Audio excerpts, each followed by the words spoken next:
Assalomu alaykum. Yaxshimisiz?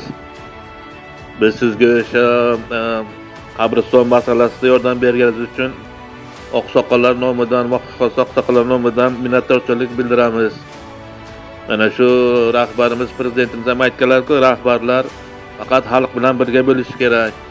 Yordam berish deganda biz sizlar deputatlar faxrlanamiz. Yana biz hamisha siz uchun duodamiz. Rahmat. Siz ana shu xalq ichida hech charchamang. Sizga yana bir marta minnatdorchilik bildiramiz.